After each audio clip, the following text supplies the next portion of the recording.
Niko naye kwenye line hivi sasa. Katibu, habari za asubuhi?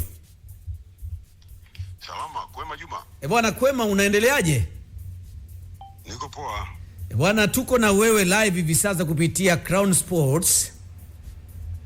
Na jana nilipita usiku pale nikaona jambo zuri kabisa baada ya serikali kupitia wizara yako na kupitia kwa waziri mwenye dhamana, kwa maana waziri wa habari, utamaduni, sanaa na michezo, Mheshimiwa Paul Makonda, akifanya mazungumzo na balozi wa Qatar hapa nchini, Mheshimiwa Ahmed Abdullah. Na tukataka kujua pengine kikao cha jana kilikwendaje na kiini chake kikubwa hasa kwa wanamichezo kwa ni jambo gani? Kikao cha jana kati ya Mheshimiwa Paul Christian Makonda, waziri wa habari, utamaduni, sanaa na michezo, ndio, na balozi wa Qatar hapa nchini,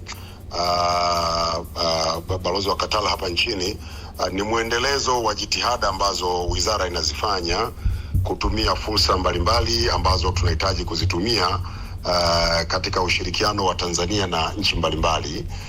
Nchi yetu ina ushirikiano mzuri na nchi ya Qatar, na kupitia ushirikiano huo yapo mengi ambayo tunahitaji kushirikiana pamoja. Mojawapo ni katika eneo la michezo. Kwa hiyo jana Mheshimiwa Waziri Makonda katika mazungumzo yake na Mheshimiwa Ahmed Abdullah Al-Dosari ilikuwa ni katika kuendeleza ushirikiano huo, lakini mahususi katika sekta ya michezo, ambapo wamezungumzia maeneo mbalimbali likiwemo la namna ya kushirikiana katika maandalizi kuelekea AFCON. Yako mambo mengi ambayo tunatakiwa kuyafanya pamoja, lakini makubwa na muhimu zaidi ni kufungua milango ya kupata uwekezaji katika sekta ya michezo kutoka Qatar, lakini pia kupata fursa mbalimbali ambazo zinaweza zikatusaidia, mojawapo likiwa ni mpango wa wizara hii wa kujenga vituo vingi vya michezo, sanaa na utamaduni nchi nzima, ambayo tunaangalia namna ambavyo tunaweza tukashirikiana na ndugu zetu wa Qatar katika kutekeleza mpango huo. Jambo zuri sana, lakini mfano kama ulivyosema katibu, hiyo ya kujenga vituo nchi nzima labda inaweza kawa ni mpango wa muda mrefu kidogo. Sasa hivi mpango wa muda mfupi, tuna AFCON hapa. Wameona namna gani wanaweza kushirikiana na sisi, aidha kutusaidia kwa namna moja ama nyingine tukamilishe hii miundombinu kuelekea AFCON yenyewe, ukizingatia wao waliandaa mashindano makubwa ya zaidi ya AFCON kwa maana ya kombe la dunia?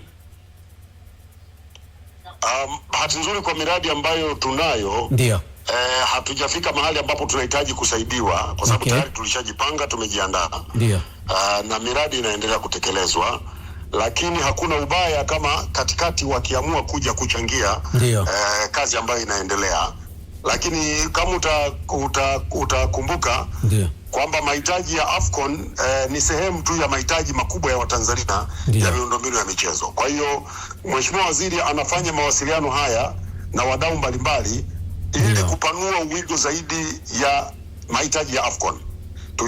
Tutajenga viwanja vya AFCON, viwanja vya mazoezi, kazi ambayo inaendelea, lakini tunahitaji kupeleka miundombinu hii nchi nzima: Kigoma, Ruvuma, Njombe, Mtwara, Tanga, Mwanza, Kilimanjaro, Kagera, kote. Tunahitaji kila mahali tuanze kuwa na hivi vituo vingi, kwa sababu hatuwezi kusema tunataka kuendeleza michezo kama miundombinu ya michezo haipo. Kwa hiyo na wenzetu Qatar wamefanya vizuri kwenye eneo hili, wamejenga miundombinu mingi na wana uzoefu pia. Kwa hiyo hapa tunaangalia vitu viwili: kwanza kushirikiana katika uendelezaji wa miundombinu, lakini pili uzoefu. Wenzetu walikuwa wenyeji wa kombe la dunia. Kwa hiyo tunadhani kwamba kuna mambo ambayo tunaweza tukashirikiana nao katika uwenyeji wetu wa AFCON 2027, wakatupa uzoefu tukafanya vizuri zaidi. Na hata ikiwezekana mnapaswa pia kwenda kuona zaidi huko na kujifunza, ili angalau mtakapoleta hayo mawazo moja kwa moja huku tuwe na vitu bora zaidi, sio katibu? Na hilo ni mojawapo. Moja kati ya mambo ambayo tunayatekeleza katika ushirikiano ni pamoja na ziara za kutembelea kwao, na wao watakuja huku. Tutapeana mawazo, tutakuwa na mijadala ya pamoja, tuone namna ya kushirikiana. Ni bahati mbaya tu tulivichelewa vile viwanja vilivyokuwa vimetumika wakati wa kombe la dunia ambavyo ni vya kuhamishika. Ndio. Kumbe wenzetu waliviomba hata kabla havijajengwa. Sasa tulipokuja sisi kwa sababu wenzetu serikali ya Qatar baada ya mashindano vile viwanja walividispose, waliviondoa. Hawakuwa wamehitaji viendelee kuwepo. Sasa right, tungekuwa tumeujua huo mpango mapema, maana yake tungeviomba mapema. Sisi tulipokuja kupata taarifa tunaambia mbona vimeisha. Ndio tungeviwahi sisi, tungechukua hata viwili, moja tupeleke Dodoma pale, jingine Mwanza pale.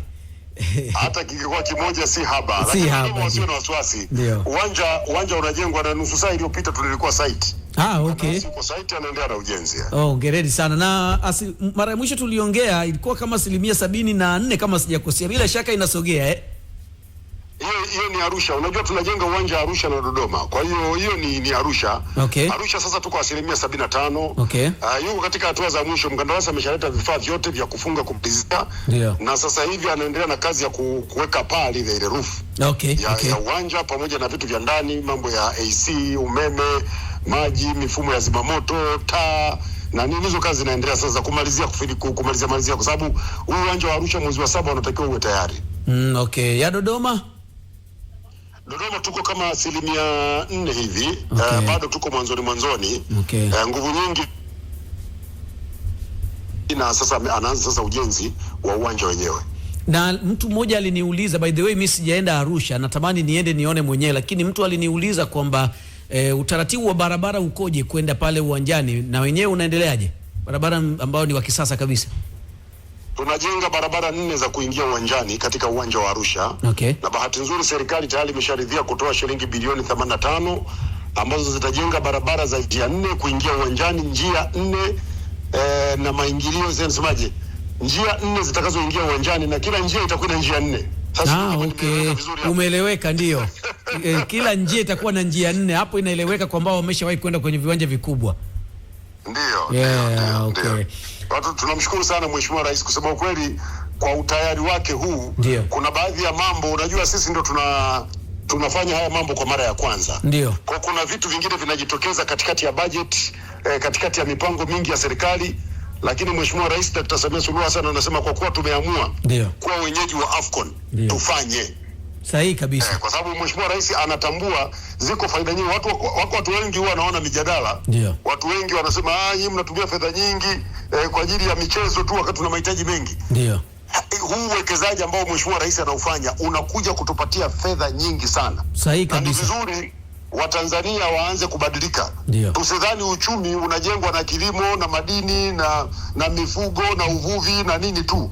Hivyo vitu sawa, lakini sasa hivi uchumi unajengwa sana na sports and entertainment industry. Sahihi kabisa katibu. Mimi nilikwenda Nilienda Morocco pale. Uliona mabilionea walivyoshusha dola? Kabisa. Na achana na Morocco, mimi nimekwenda Kameruni pale, ukiangalia hiyo taifa wanavyoheshimika kwa sababu ya sports. Kusema ukweli sports sasa hivi ni sehemu kubwa sana ambayo nchi pia inaweza kaingiza fedha nyingi sana. Na sisi manake ni lazima tutumie hizi fursa. Unajua kuna vitu sisi tunahangaika kuvifanya hapa, tunakamua watu watoe kodi, sijui tozo, sijui na nini. Kumbe unaweza kutumia akili ndogo tu kaenda matajiri, watu wenye mabilioni yao wanakuja wanawekeza, wewe hata watozi wa Tanzania hela. Kabisa. Tanzania ni vizuri wamuelewe Mheshimiwa Rais na waelewe dhamira hii njema, na kwamba huu uwekezaji anaofanya kwanza sio kwa ajili ya AFCON peke yake. Uwanja ukijengwa Arusha utakuwepo kwa miaka zaidi ya 100 baadaye. Uwanja ukijengwa Arusha Dodoma utakuwepo kwa zaidi ya miaka 100 baadaye.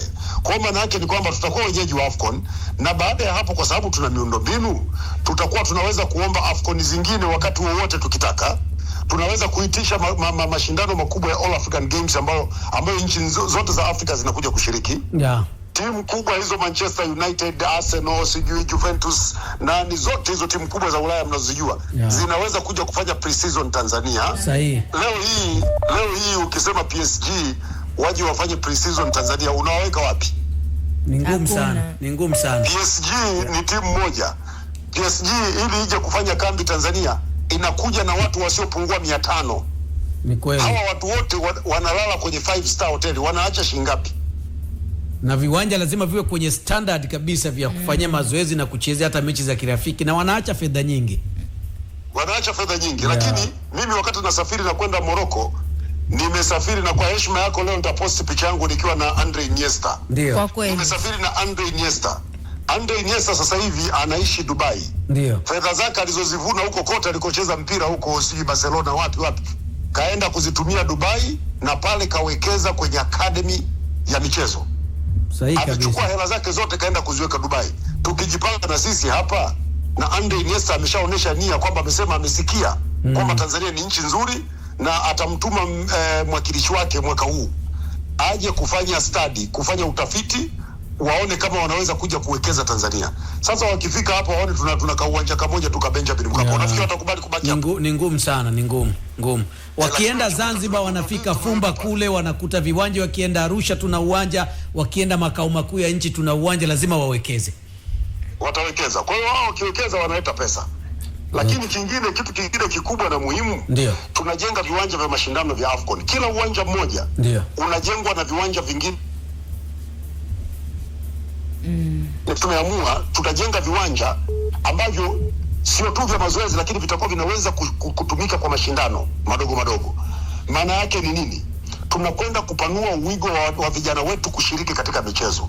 Wewe Juma unafanya stories za michezo. Unajua fedha wanazolipa wachezaji walioko Ulaya, walioko nchi mbalimbali, hata Uarabuni hapa. Fedha nyingi sana. Tukiwa na vijana wetu 10, 20, 30 wanalipwa mpunga mrefu kama wanaolipwa hao wachezaji, uchumi hauwezi kubadilika. Utabadilika pakubwa sana, pakubwa mno. Leo Sadio Mane anabadilisha kijiji chake kinakuwa mji mdogo. Si ni hela za mpira zile? Kabisa. Katibu, tunakushukuru sana kwa ufafanuzi mzuri sana, tumepiga story nzuri na tunakushukuru sana. Kama kutakuwa na jambo la kuwafahamisha Watanzania, Crown Sport ni nyumbani. Amina, nashukuru sana. Asante sana katibu mkuu wa wizara akizungumza na sisi. Tupo mwaka wa mbele. Imewashika.